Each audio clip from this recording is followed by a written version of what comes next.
بسم اللہ الرحمن الرحیم۔ مسلسل محنت اور کوشش غربت سے نکلنے کا بہترین راستہ اور علاج ہے۔ اللہ تعالیٰ نے ہمت اور عقل سے نوازا ہو تو غربت کوئی لا علاج مرض نہیں۔ اگر حقیقت کی نگاہ سے دیکھا جائے تو غربت دراصل اللہ تعالیٰ کی آزمائش ہے، جس میں انسان کو جھنجھوڑنا بھی مقصود ہوتا ہے اور انسانی صلاحیتوں کا امتحان بھی ہوتا ہے۔ اسی دورانیے میں بندہ اپنے مالک کا خیر خواہ اور سچا غلام بن جاتا ہے، جس کے بارے میں نبی علیہ السلام نے مندرجہ ذیل ارشادات غور کرنے کے قابل ہیں۔ نبی علیہ السلام نے فرمایا، جنت میں اکثریت غریبوں کی ہوگی۔ پوچھا گیا، اور امیر لوگ ان کا کیا ہوگا؟ نبی علیہ السلام نے فرمایا، ان کو تو جنت کے دروازے پر روک لیا جائے گا۔ اور میں نے دیکھا کہ جہنم میں عورتوں کی کثرت ہے۔ ایک خطبے کے دوران نبی علیہ السلام نے میری امت کے 70,000 یا 70 لاکھ آدمی بغیر حساب کے جنت میں داخل ہوں گے۔ ان کے چہرے 14ویں چاند کی طرح چمکتے ہوں گے۔ پوچھا گیا کہ یہ کون لوگ ہوں گے؟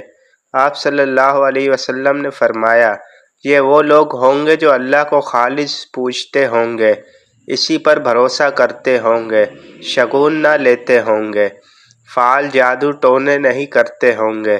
یہ غریب غربا ہوں گے، بال بکھرے، کپڑے پھٹے پرانے اور مفلوج الحال ہوں گے۔ کوئی ان کو اپنے پاس بٹھانا پسند نہ کرے، نہ اپنی بیٹی نکاح میں دے، نہ ضمانت دے۔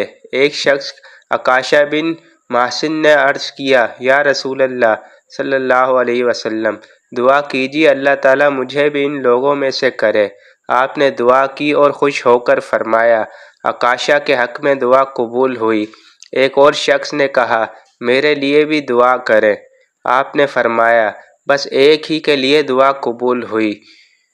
شاہ روم کیسر کے دربار میں ابو سفیان کے ساتھ مکالمہ بازی میں ایک سوال کیسر نے یہ بھی کیا تھا کہ کس قسم کے لوگ آپ صلی اللہ علیہ وسلم پر ایمان لائے ہیں؟ امیر غریب؟ تو ابو سفیان نے جواب دیا، زیادہ تر غریب لوگ ایمان لا رہے ہیں۔ کیسر نے کہا، رسولوں پر سب سے پہلے غربا ہی ایمان لاتے ہیں۔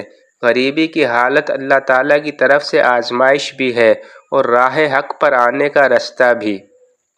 اس سطح پر انسان بہت حساس اور غور و فکر کرنے والا ہوتا ہے اور اس کا ہدایت کو قبول کرنا آسان ہوتا ہے، اور مال و دولت کی کمی کی وجہ سے حساب و کتاب میں بھی آسانی ہوتی ہے۔